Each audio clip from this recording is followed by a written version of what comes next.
Hi, my name is Catarina Caruso. I am a senior at Fort Myers High School and a member of the National English Honor Society.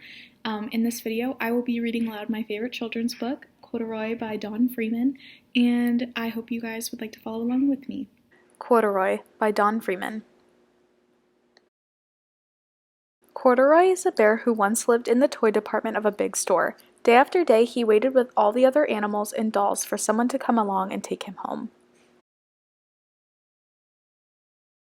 The store was always filled with shoppers buying all sorts of things, but no one ever seemed to want a small bear in green overalls. Then one morning, a little girl stopped and looked straight into Corduroy's bright eyes. "Oh, Mommy," she said, "look, there's the very bear I've always wanted."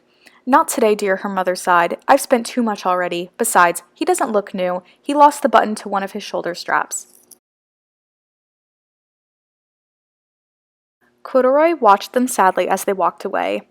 "I didn't know I'd lost a button," he said to himself. "Tonight, I'll go and see if I can find it."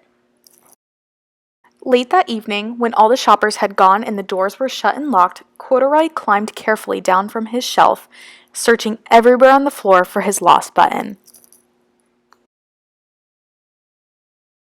Suddenly, he felt the floor moving underneath him. Quite by accident, he had stepped onto an escalator, and up he went. Could this be a mountain, he wondered? I think I've always wanted to climb a mountain. He stepped off the escalator as it reached the next floor, and there before his eyes was the most amazing sight. Tables and chairs and lamps and sofas and rows of beds. "This must be a palace," Corduroy gasped. "I guess I've always wanted to live in a palace." He wandered around admiring the furniture. "This must be a bed," he said. "I've always wanted to sleep in a bed."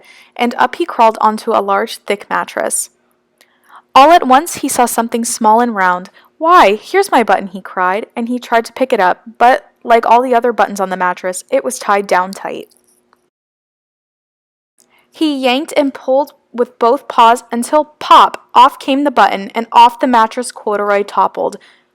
Bang! Into a tall floor lamp. Over it fell with a crash.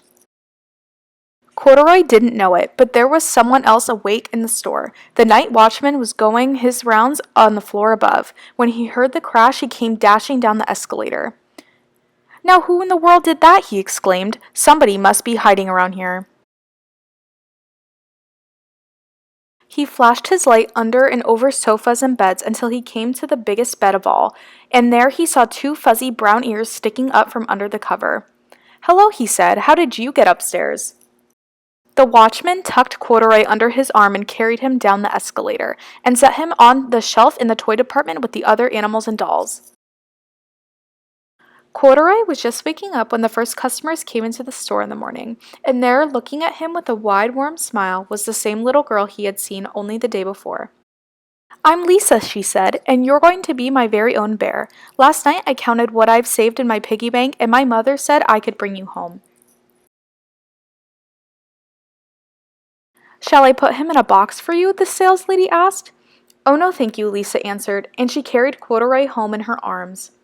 She ran all the way up 4 flights of stairs into her family's apartment and straight to her own room. Corduroy blinked. There was a chair and a chest of drawers, and alongside a girl-sized bed stood a little bed just the right size for him. The room was small, nothing like that enormous palace in the department store. "This must be home," he said. "I know, I've always wanted a home." Lisa sat down with Corduroy on her lap and began to sew a button on his overalls. "I like the way you are," she said, "but you'll be more comfortable with your shoulder strap fastened." "You must be a friend," said Corduroy. "I've always wanted a friend."